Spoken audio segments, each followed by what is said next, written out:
Hey, welcome, all my right thinkers. Thanks for tuning in to check out your boy, P Funk. Thinking right in my living room, doing what I do for you in the wee hours of the morning. That's how I like to do it. Let's go. Ho, ho, ho. Right thinkers, put your seatbelts on. We're about to go for a ride. Hold on tight, because I'll be kicking it like this for the rest of the night. Let me do what I do. Right in 25 Rules Live by Storytelling. Story with a message. Message in the story for life. Another good one for you. I want to get this thing started, so let's go. Right thinking. Mission is to enlighten, inspire, educate, and motivate you, the individual, to a higher spiritual level of enlightenment. Right thinking's way of life through mental and spiritual discipline will help and guide you to obtain your goal of reaching spiritual enlightenment, aka know thyself. That's my mission. I'm on it. Your job is to learn it, do it, and become what? Know thyself is what you want to have happen for you, for yourself. A person who knows not and knows not that they even know not is foolish. Disregard them. A person who knows not and know that they know not is simple. I can do what I do. Teach them. Stay tuned. That's why I do what I do. I got you. A person who knows not and believe that they know dangerous, avoid them. I do. A person who knows but knows not that they know is asleep. I can awaken them spiritually. I'm a spiritual alarm clock. I got knowledge that will wake you up to you. A person who knows and knows that they know is wise. Follow them. All these persons, they reside in you. Right thinkers, know thyself. Until Maya be true. Right thinkers, today I got a nice little lesson. This may take a while. Bear with me. But hopefully it should be interesting and enlightening, because that's what I like to do. That's my mission. Let's talk about the Zodiac and the Egyptian god and goddesses. hmm I've always been fascinated by how the day that you were born and the sign that you were born under dictate your personality. I thought that was ingenious. I still do. So I'm gonna play the game with you because I like this one. It's very interesting for me. Hope I can get you to understand it. Let's go. Now the Zodiac starts out in Aries, which on the month of month basis, when I teach this, I want to keep the months out of this. We ain't playing the month game. That's a whole nother lesson. Okay? From January to December, that's a whole nother lesson. I'm just taking the Zodiac out and extracting the concept and show you how this thing was laid out. Somebody knew a whole lot more than what we think. Watch this. I hope you can get this one like I do. It's very interesting. The first one is Aries, the ram-headed god. And me studying, I can go back to ancients, and I remember the first god, Amen, which is the hidden one. But in the constellation, they got him as the ram-headed god. Why? That's the constellation of Aries. See where we going? No, not yet, but watch this. And I got the proof as I'm studying. I know the ram-headed god represents our moon, and that's starts the zodiac. Well, we ain't talking about the months. We talking about the original. I don't do spin-offs. I don't do the copies. This is the original. Trust me on this one. And the book I'm using, okay. Oh, information. I extracted this part out because it just caught my eye, and I gotta get you this one. Now the next one, the second sign, the bull, Taurus. That's your boy Asar, as they call him Osiris. He's called the bull of eternity. His sign is he's the sign of the bull. Why? He sires the seven Hathors, the seven cows. And at that time, ancient time, seven was a prolific number. Why? Because they saw seven visible planets. They didn't know it was nine at the time. Nine is the real number, but at this time, ancients, you find that seven was a very important number. They thought it was the end all be all. But guess what? They acquiesced and slid right on into the nine. Didn't complain, didn't make a fuss. See? When you thinking one thing and conceptualizing one thing, when you find out that to be wrong, you just move on over. You don't fight and just That's what I mean about learning. You can always learn something. Next one is you got Arch enemies, Set and Haru. Guess what? Together, they make the twins, the Gemini twins. So we think twins are pretty much alike. No, you got arch enemies, Set and Haru. They not buddies. But that's the Zodiac sign now. Just we going from just the signs, all right? And what it represents. These are ancient gods. Now, my favorite is the Cancer, the crab. That wasn't the original sign. The original sign was the scarab, the beetle-headed god Capri, which is Ptah, or the morning sunrise. The self-creator, conceptually. The scarab, when it comes out of the ground, it just scatters. They just come out ready to go. Why? Because they've been eating the dung that they live in. They eat the dung. When they get grown, they go out and get more dung, make more babies, and keep the cycle going. Again, everything in nature has a purpose and a reason to keep the cycle of life going. We killing off nature's stuff that can't be reproduced again. When it's become extinct, it's no more. It's another lesson. Get back over here. We do Zodiac. Keep it Zodiac. All right, here we go. But that's the crab became the Zodiac sign for the scarab. That's called Cancer, right? Next one is the lion-headed, the lion-faced god, and that's called Atum, which is the sign of Leo. Now, Atum represent Ra in the final stage. Atum came out of the noon and sat down on the first mile, created himself, but another lesson, but that's what Atum. And guess what? That was done in the age of Leo. And every one of these cycles, 26,000 year span for everyone. And if they got every one of these cycles laid out, it's been around a long time, you would think. Okay, so Leo is the sign of Atum.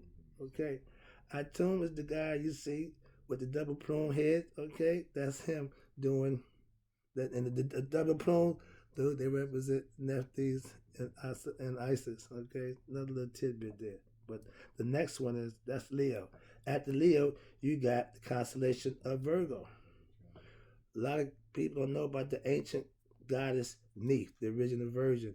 She carries a bow, and 2 arrows, and a shield. She's the original bullseye. When she let that arrow go, oh yeah, they fashioned Cupid after Neith. She's the mother of Sobek, the crocodile god. Another lesson, but a little more just tidbits. But yeah, I know of Neith. She's at the next level of learning Egyptian gods and goddesses. She ain't on the ground level. She's the next level up. So a lot of people don't know about her. But yeah, that's the first original virgin. She represents Virgo. Okay. Next one here, a lot of people don't know who this is, but it's her Makhu, which is the male aspect of what they consider Maya. And she represents what? Libra.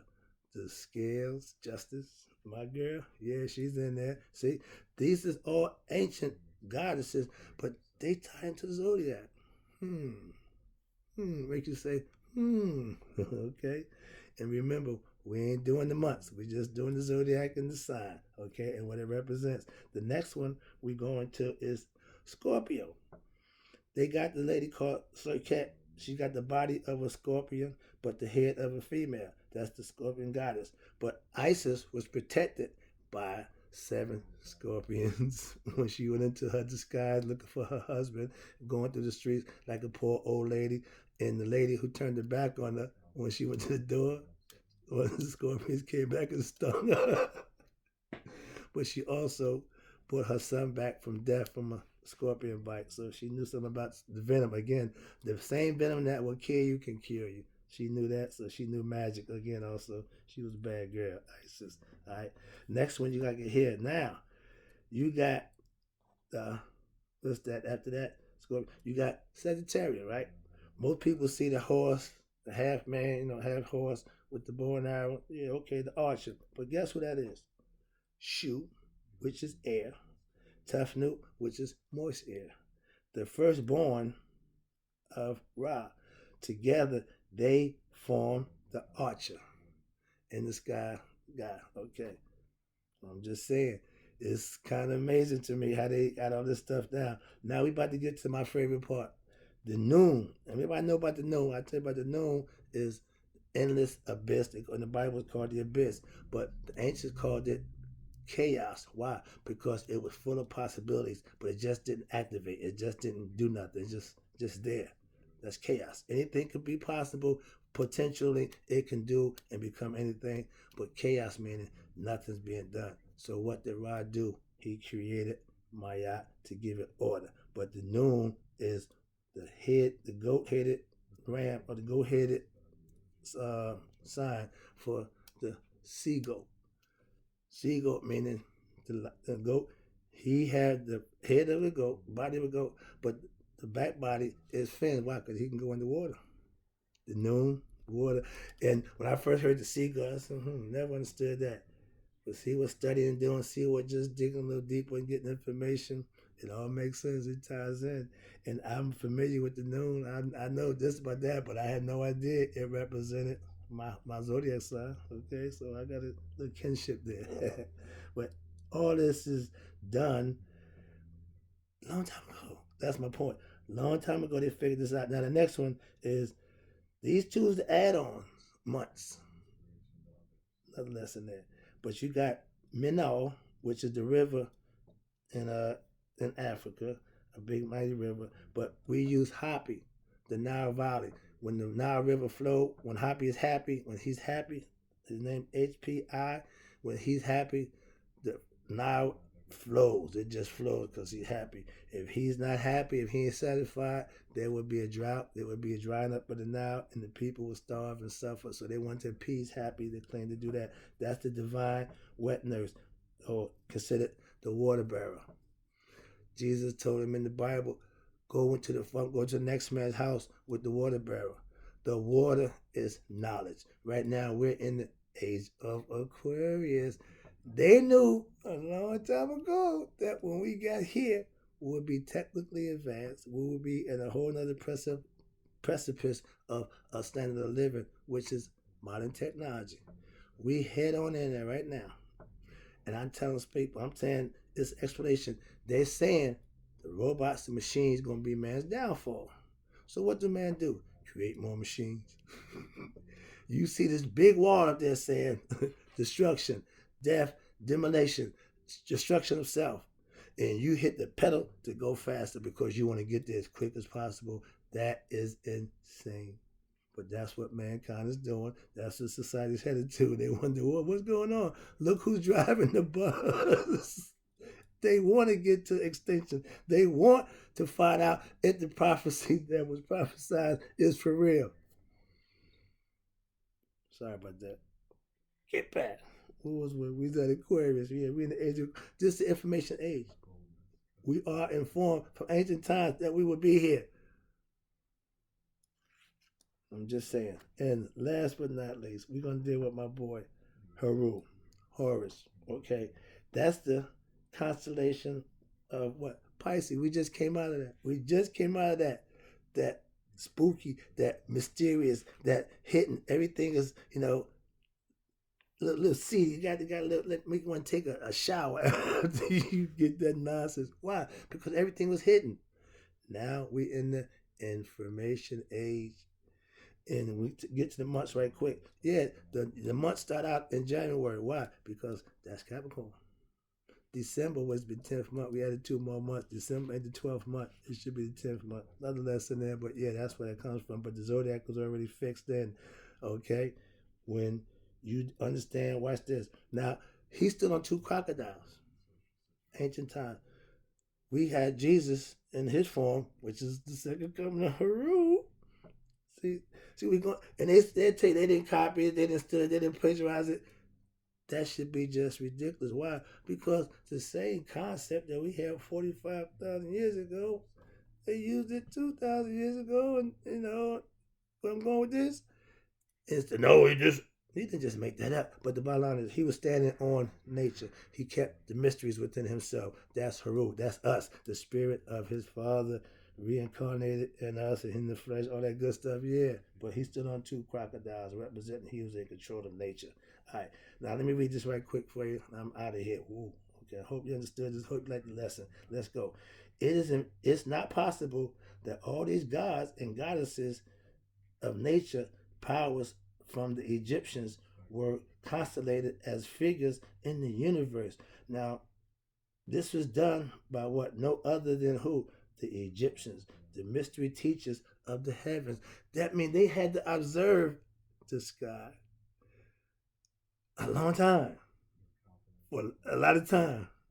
We still doing it, but we set the pattern for them to follow. Okay, understand that. So when you think about the Egyptians, anything that's good, anything that got anything to do with knowledge, education, and culture, religion, anything else, we are the originators. Understand that. There you go. They call it the plane sphere, which plane field contains a number of what? Egyptian deities, which is the zodiac, which is the hemisphere up there, out there. They became what? The god and goddesses of the Egyptian mythical personage, okay? And the stories and zoo types that make up the what? The vast perception, which you call, which moves forever, round and around, according to the revelations of the what? The earth, or the apparent revolution of the sphere, which you call again the earth. And at least 12 of them have been identified and recognized. That's what we call what? The zodiac. It's 36 of them, maybe more, but we took the 12 that we recognized. And this information I got from a man, Albert Churchwell, who works with John Henry Clark back in 1980, somewhere around there. But I had that book a long time. Still haven't read the whole book, but every time I go in there, I find out new information that's been just sitting there, and I just go extract it. That's where I got this from. I hope you got the lesson. I hope you enjoyed it. My man, I talk to you. Peace.